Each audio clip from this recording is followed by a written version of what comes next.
afternoon. So, kumusta kayong lahat?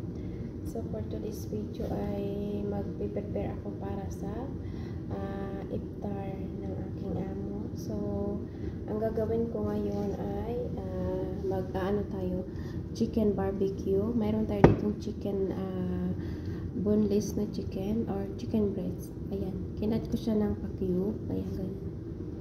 Pa-cube lang siya. Ganito siya kakapal. Ayan. So, imamarinate ko to para sa mamaya. Para mamaya ay yung ating barbecue ay malasa.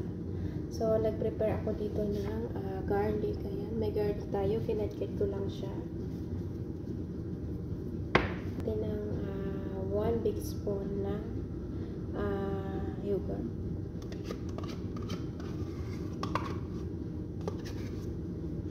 Then, meron tayong olive oil. Isang kutsarang olive oil. Then, maglagay tayo ng dips roman. Isang kutsara lang.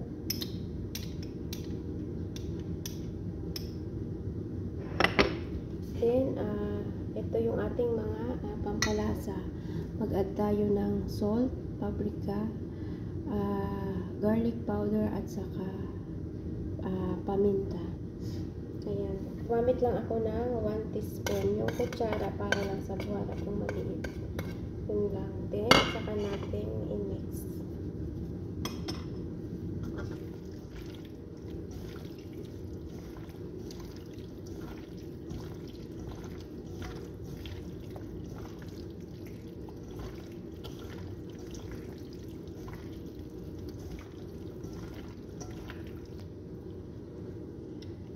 So, ayan, nahalo na natin siya.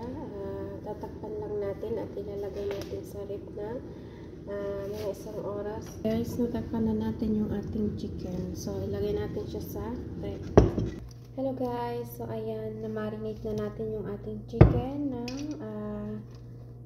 mahigit 1 oras. Ngayon, ilalagay na natin siya sa steak. So, itong steak, ginawa ko lang siya kasi mayroong steak dito ang lalaki.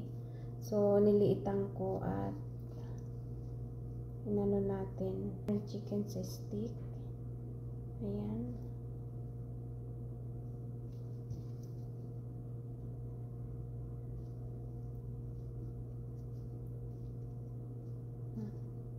So, 4 na piraso lang siya. So, 2 lang naman ang kakain nito. Yung alaga ko sa yung tatay niya. Kasi yung mag-inang wala dito, nando sa nanay niya. Doon sila permis. So 3 linggo na ata sila doon. Oo, 3 linggo na. Hindi ko alam kung kailan uuwi. So ayan, chicken.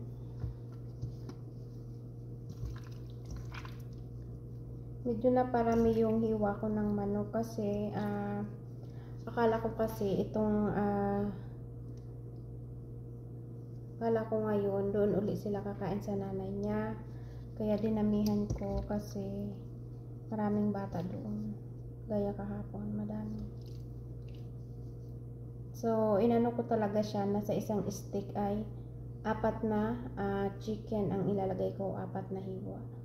So, ang estimate ko nito, makakagawa ako ng 12 pieces to 13 pieces. Kaso, dadalwa lang yung mag-ama lang, saka ako. So, hindi natin siya lulutuin lahat.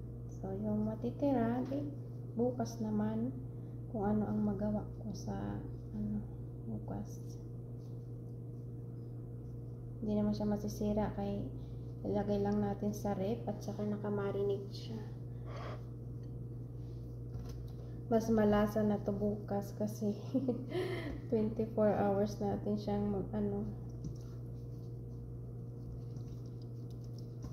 piliin ko lang yung matataba.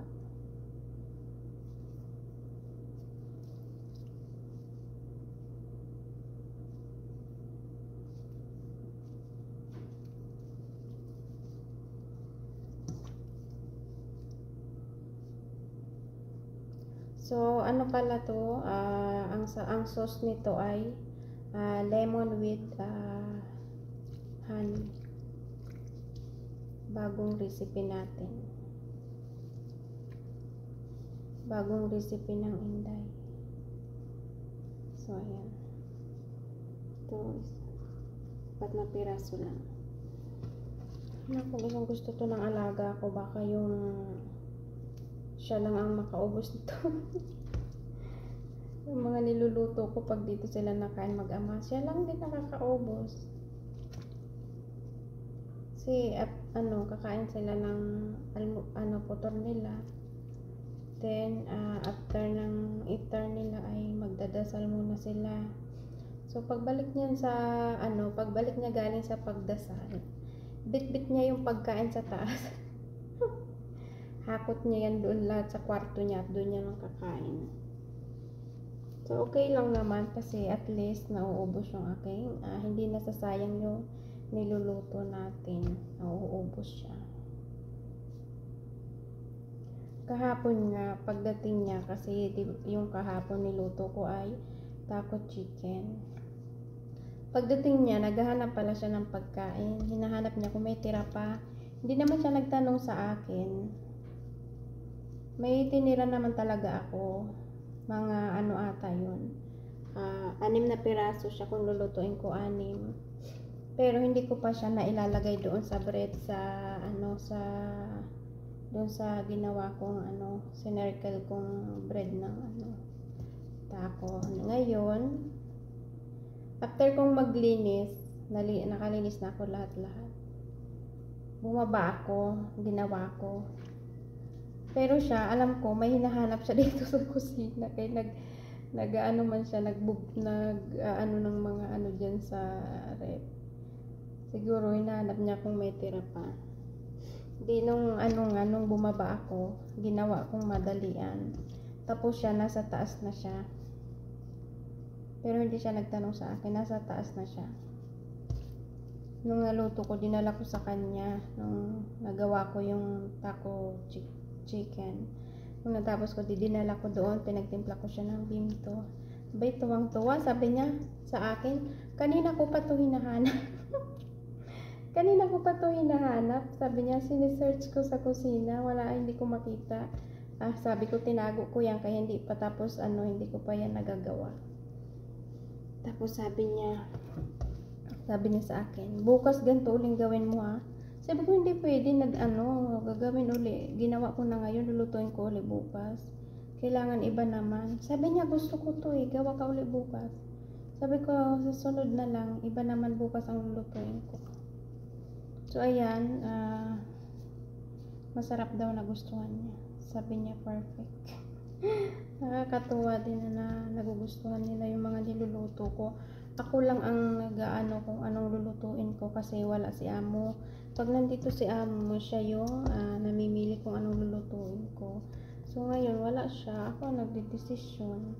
Bago ako natutulog, naghahanap ako kung ano yung lulutuin ko. Di naman ako mahirapan kaya marami namang manood ka lang sa social media. Dahil ko natapos na yung ating barbecue na natin, ito na siya. So nakagawa tayo ng 1, 2, 3, 4, 5, 6, 7, 8, 9, 10. 10 peraso na barbecue. So ayan. So hindi ko pa siya lulutuin ngayon kasi maaga pa.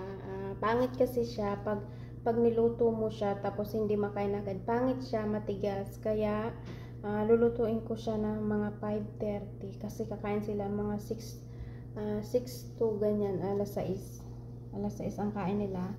So lulutuin ko siya ng mga alas 5:30. So yung ating siniakudar, kapartner nito ay siniakudar, ilalagay ko na siya sa oven.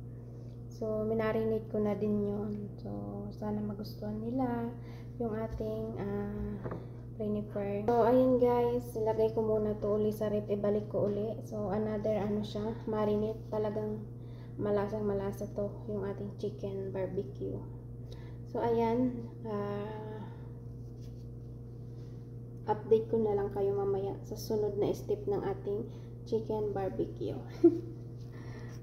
Mainit na yung ating lagay natin yung ating chicken.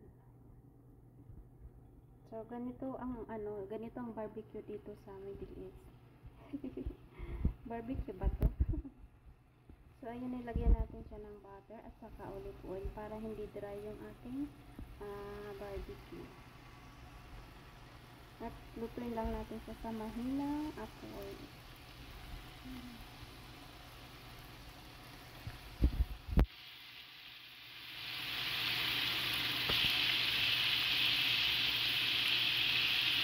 So ayan, balik na rin natin para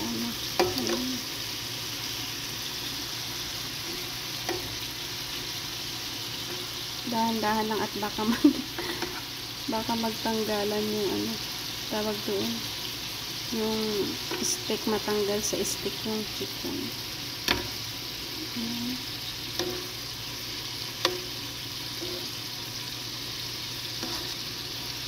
So ayun guys, pag ganyan na yung kulay ng ating chicken, ay pwede na natin ilagay yung sauce. So gumawa ako ng sauce niyan, lemon and honey, pinaghalo ko lang. So isang kutsara lang na lemon,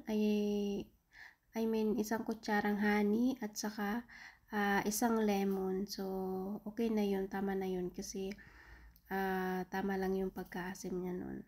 So ayan, nailagay na nga natin yung ginawa nating sauce at ayan, kung makikita nyo, naging sticky na yung kanyang sabaw nung kumulo siya. So ayan, yung kulay niya guys ay normal lang siya, ganyan talaga yung kulay niya, hindi siya sunog. So ayan yung magpapasarap sa ating chicken barbecue. So ayan, so ready na ang ating chicken barbecue guys. I-transfer na natin siya sa isang plate. So bago ko pala yan i-transfer ay nag-add ako dyan ng kunting spring onion. So ayan lang, yung spring onion ay dagdag lang siya, kumbaga toppings lang siya. Pwedeng hindi lagyan, pwede nyong lagyan, kumbaga toppings lang siya. Then ayan, ganyan yung kulay ng ating chicken barbecue. Talagang pag nailagay nyo na yung sauce niyan, talagang ang ganda nung niya. As in, matatakam ka. Alam nyo ba, ang sarap niya iulam sa kanin, sa white rice. So ito na yung ating chicken barbecue. So nayaan ko lang siya na maluto sa sauce niya na mga 5 minutes. So ayan, pwede na natin siyang i-transfer. So wag niyong itatapon yung sabaw niya guys, kasi ayan yung ibabrush natin sa barbecue. So ito na yung ating ready-made na chicken barbecue. So nung tinikman ko siya guys, ang sarap, as in napakalinamnam yung kanyang chicken at yung yung tamis at saka yung tamis ng honey at saka asim ng lemon. So pwede nyo siyang i-try guys, madali lang naman. So ayan, hanggang dito na lang ang ating video. Thank you for watching guys. See you my next video.